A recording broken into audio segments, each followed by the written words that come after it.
Let me just add me to the stage.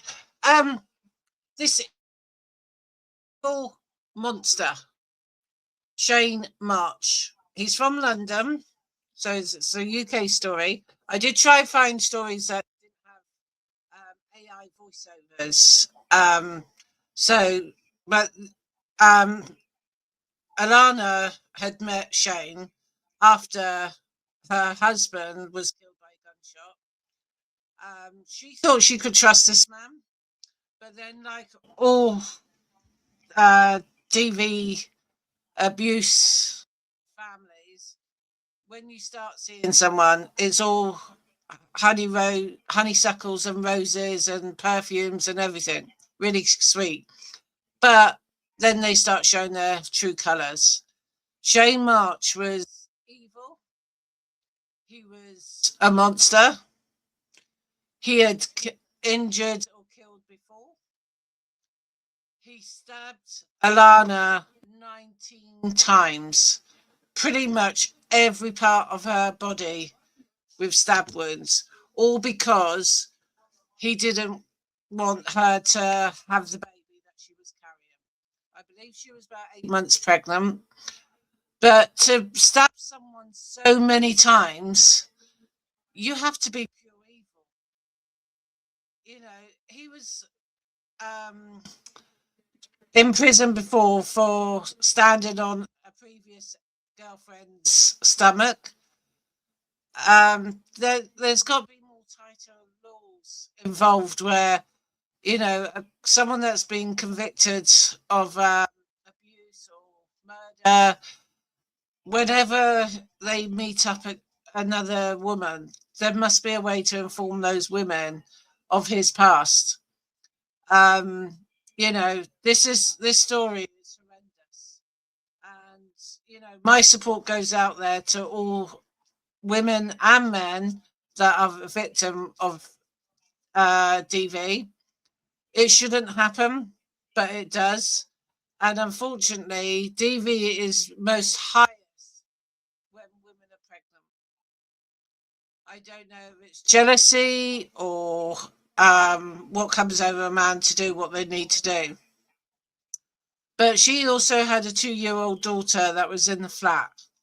Luckily, when he shut her outside for a while, before he let Alana back in, he never touched the 2-year-old.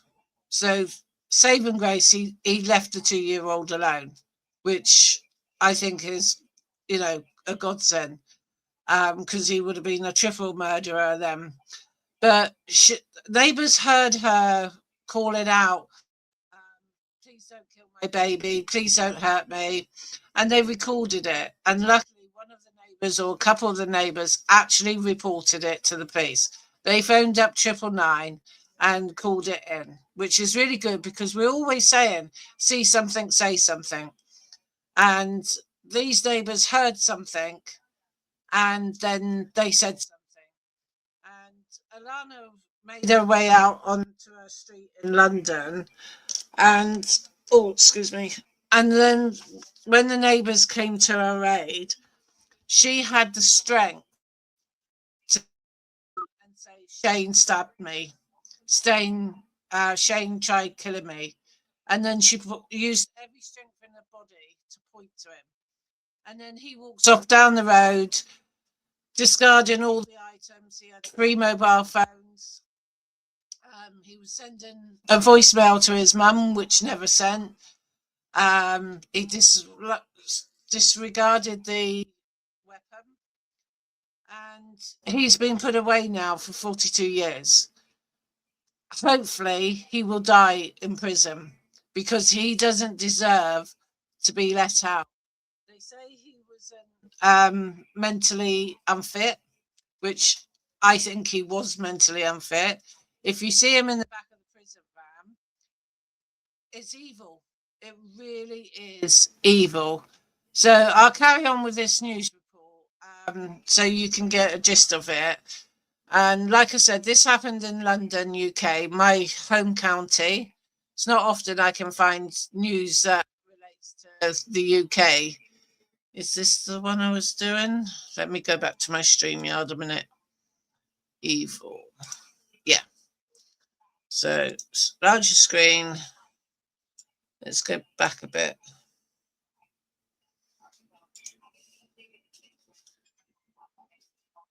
Oh, I forgot the housekeeping rules. When you enter, if you can like, subscribe, and share, I would really appreciate it because it helps me to get into the YouTube algorithms. I've set myself a goal. I would like 1,000 members that subscribe to me before the 15th of May. The only reason why I say the 15th of May, it's my 29-year-old son who lives with me's birthday, and it's the day we go away to Lincolnshire for a week.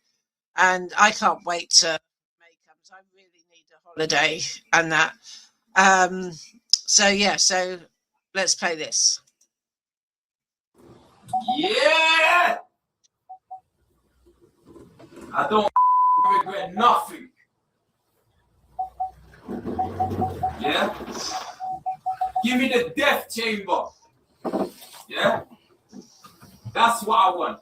A lethal injection and put me in the arm. What Shaine doesn't realise, here in the UK, we don't have the death sentence. So he would need to be somewhere like America or somewhere else that has the death sentence. So he's going to live every one of his days out in prison unless someone takes his life. Yeah? Let me just watch the job. Either way, it doesn't. There he is, walking away. Joe, I want my grave in a Joe. Yeah? Yeah! That's me. You see my face? Yeah! Yeah! He's a psychopath. Shaine March, in the early hours of the 22nd July 2024, you stabbed Elena Odysseus to death, killing her when she was pregnant with your child, leaving her then 2-year-old daughter an orphan, and devastating the lives of her family forever. In determining the appropriate minimum term you must serve for your life sentence, I've had regard to all of the evidence presented at your trial, a careful assessment of the culpability of factors leading to my conclusion that the seriousness of your offence was particularly high, and balancing the applicable aggravating factors and the available mitigation. For the murder of Elena Odysseus, I sentence you to life imprisonment with a minimum term to serve of 42 years.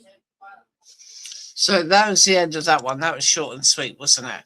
But let me find the other news that explains about it. I'm trying to find one that doesn't involve AI voices, which is really hard to find. Let me see this one. I think that's what I've just played. Yeah, so that's one I've just played.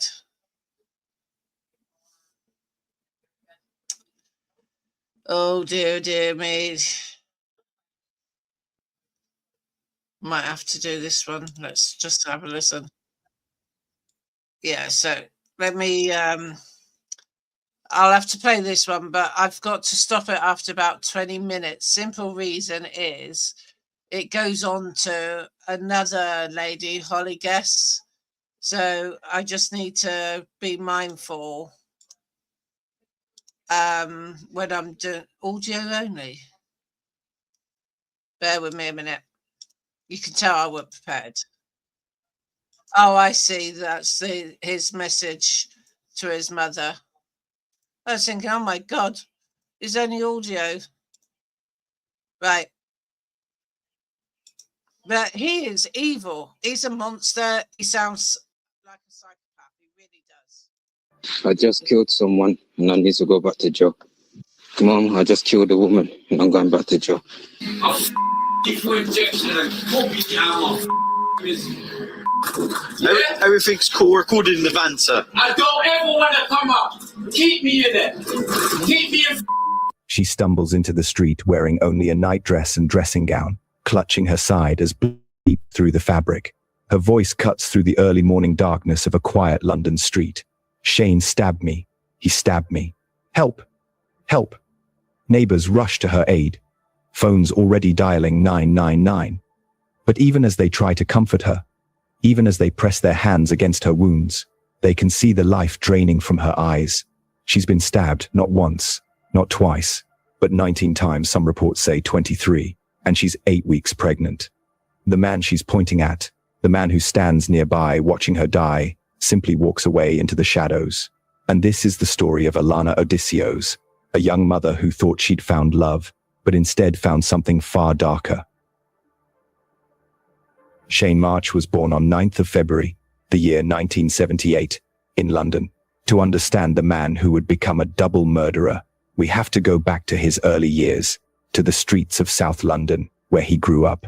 Not much is publicly known about his childhood, but what we do know paints a picture of someone who learned violence early.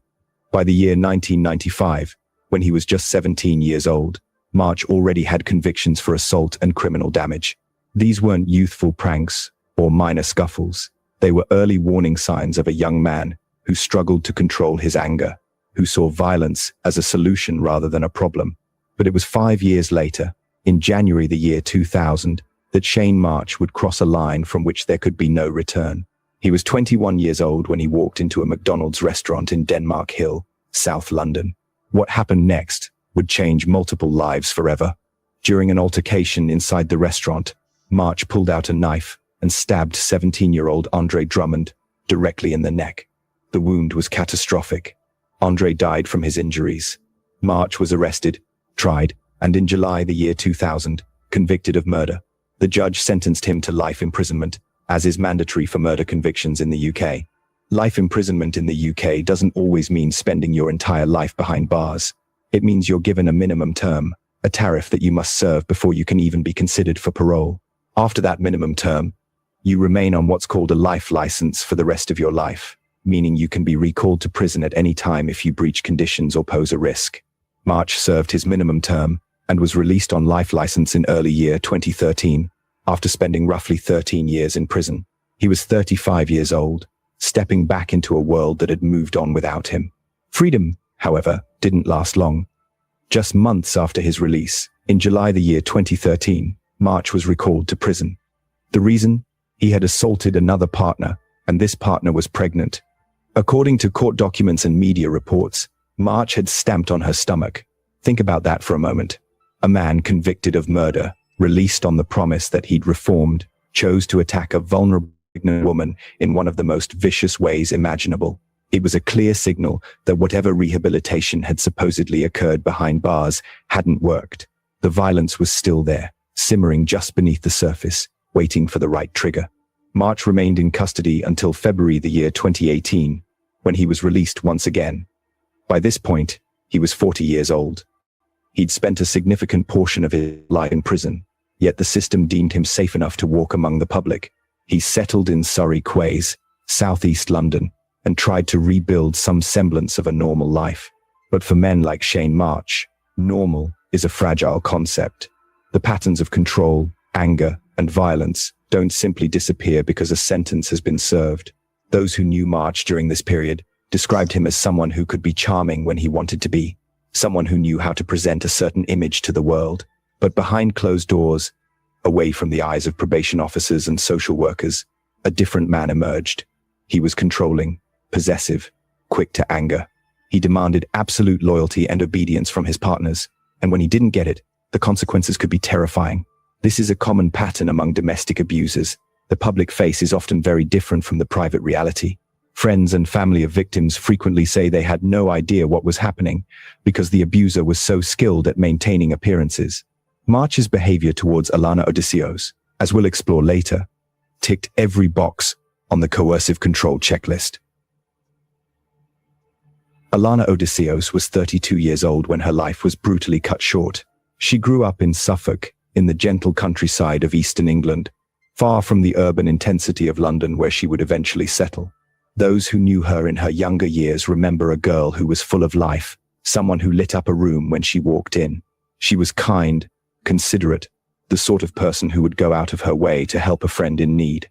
Her father, Alan Yates, would later describe her as happy-go-lucky, someone who believed in standing up for what was right, who had a strong moral compass and wasn't afraid to use it.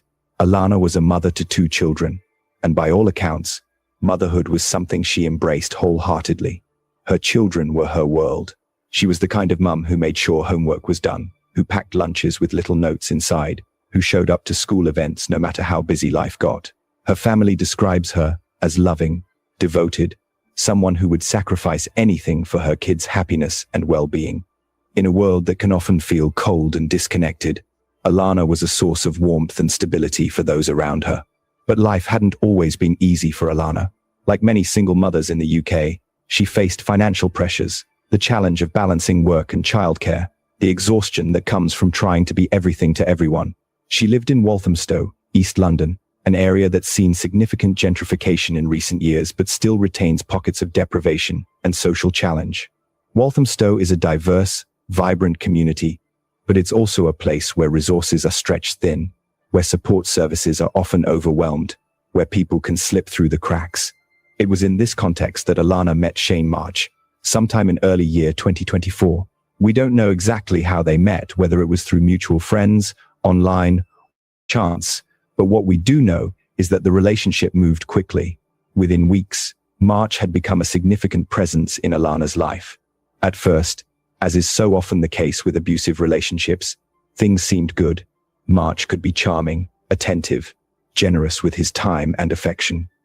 He told Alana what she wanted to hear, made her feel special, made her feel seen. For a woman juggling the demands of single motherhood, the attention must have felt like a lifeline. But slowly, subtly, things began to change. Alana's sister, Jasmine Yates, noticed it first. Alana, who had always been so open and communicative, started to become withdrawn. She seemed anxious, on edge, as though she was constantly walking on eggshells. Jasmine tried to talk to her about it, tried to understand what was happening, but Alana was evasive. She made excuses, downplayed concerns, insisted everything was fine. This is textbook behavior for someone experiencing domestic abuse. The shame, the fear, the misplaced loyalty to the abuser, all combined to keep victims silent. As the months went on, the warning signs became harder to ignore. Friends and family noticed bruises, heard about arguments, saw how March controlled Alana's movements and communications. He made her delete all the male contacts from her phone, friends, colleagues, even family members. He demanded that she video call him regularly to prove she was alone, to prove she wasn't doing anything he disapproved of. He would turn up unannounced, checking on her, making sure she was where she said she'd be. This kind of surveillance is a hallmark of coercive control, a way of stripping away a person's autonomy and independence until they feel they can't function without the abuser's permission. There were moments of violence too. On at least one occasion, March smashed a glass in Alana's face.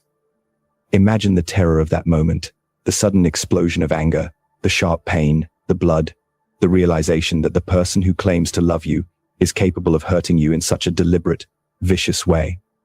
Alana confided in a friend afterwards, admitting she was frightened. Her sister Jasmine told her something that would later haunt the family. If he can glass you, he can kill you. Those words, spoken in desperation and fear, would prove tragically prophetic.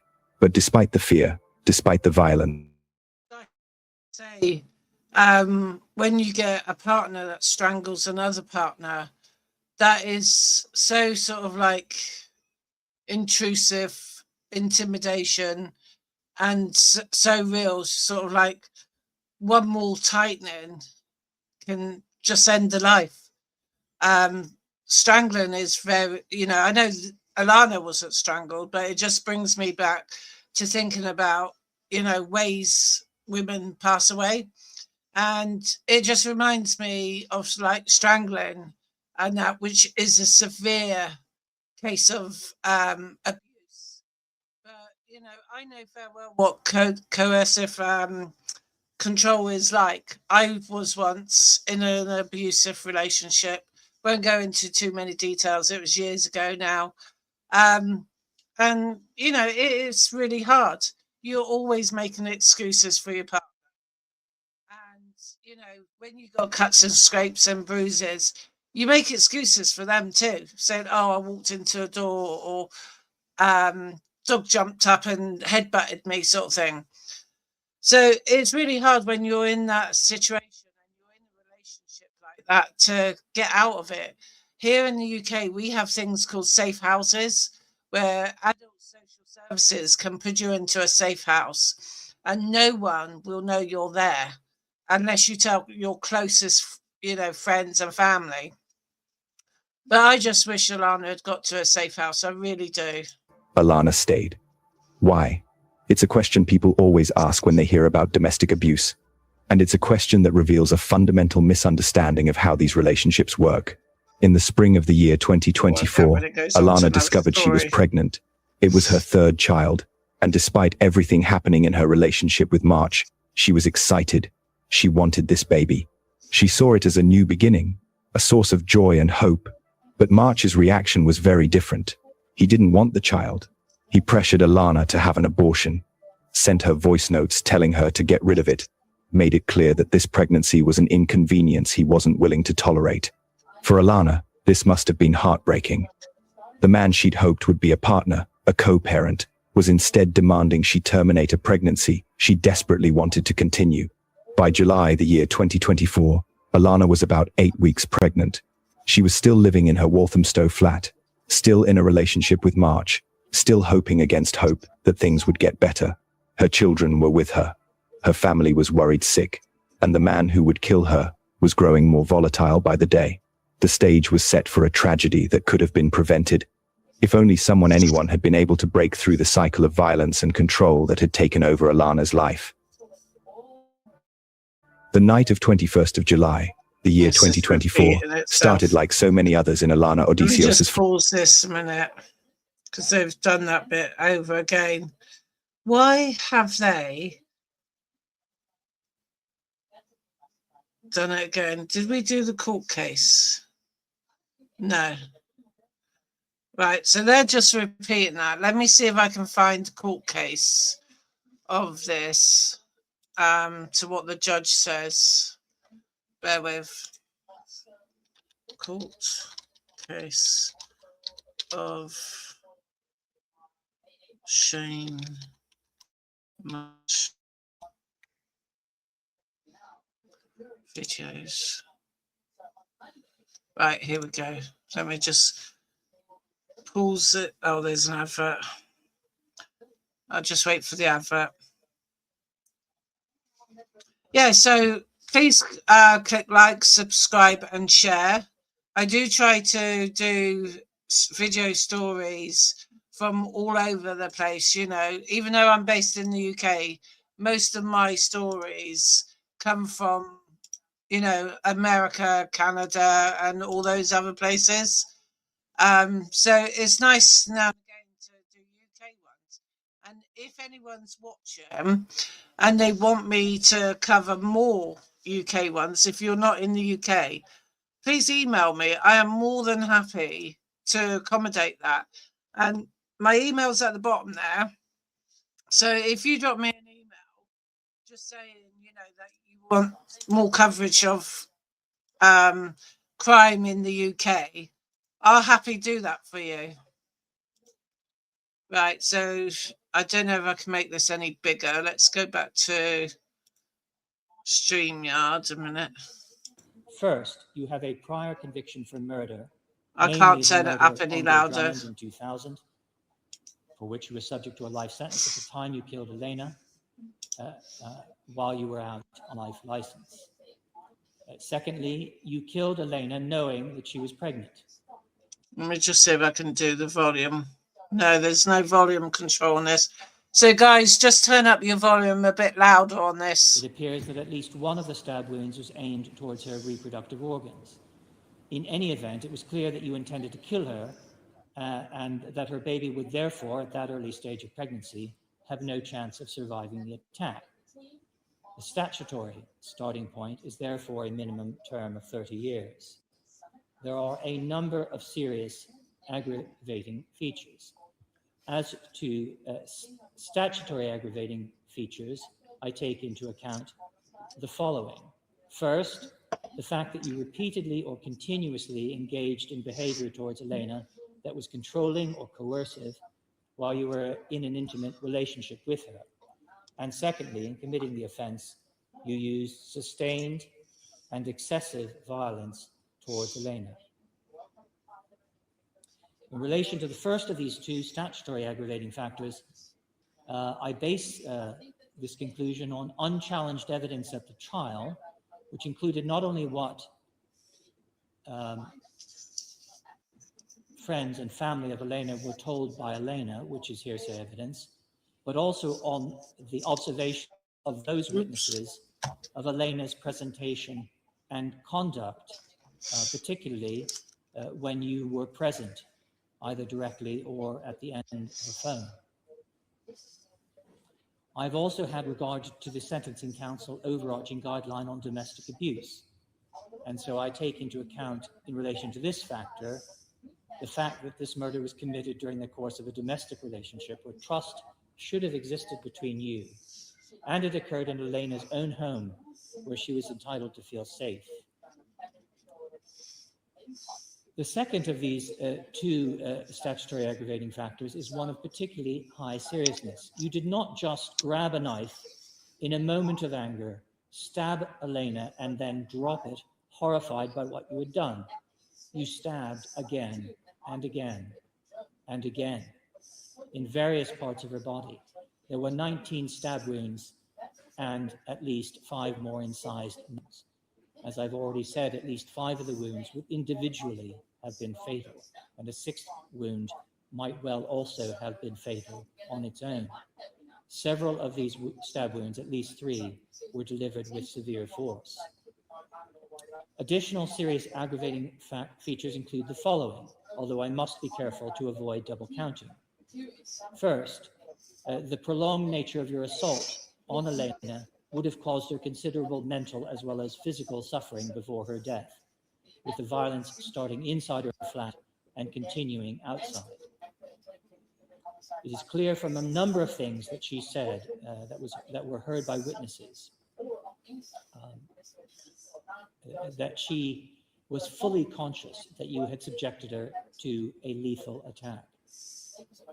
Secondly, you used a knife to kill her. Thirdly, your murderous attack on Elena occurred in the flat where Victoria was present nearby, sleeping.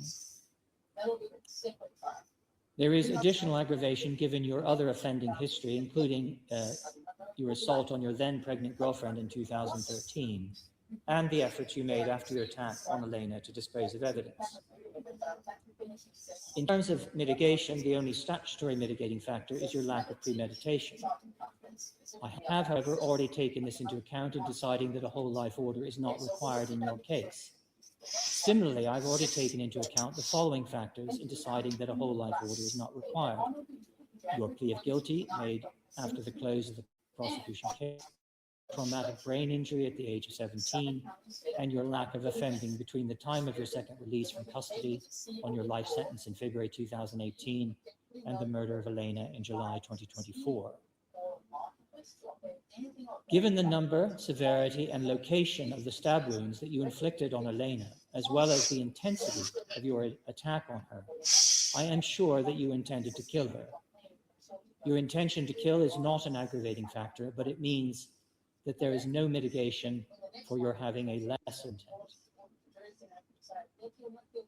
I have read the references that have been provided and uploaded to the digital case system about you, but they cannot and do not carry any real weight in mitigation in a case such as this. The only other mitigation available to you is some evidence of mental ill health, namely an antisocial personality disorder and diagnosed depression.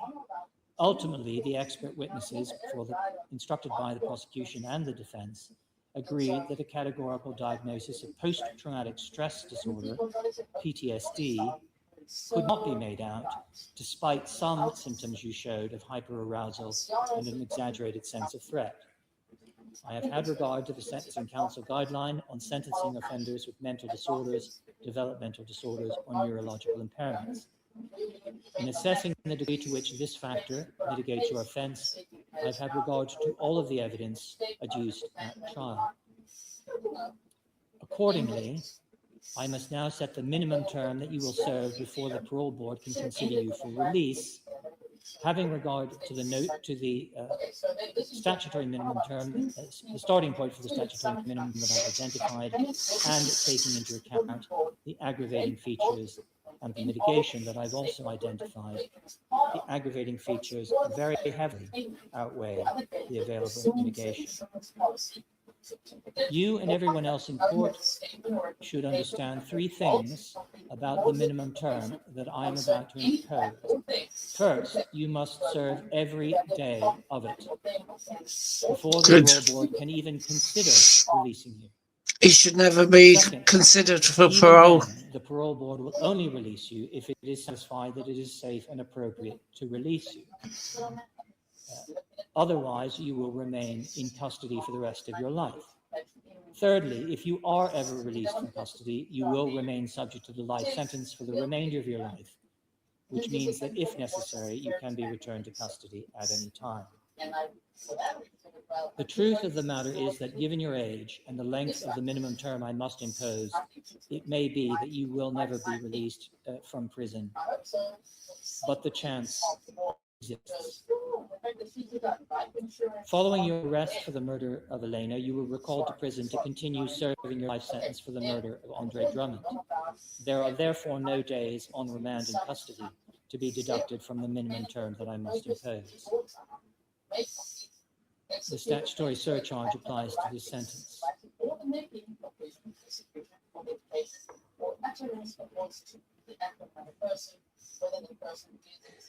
Shaine March, please stand up.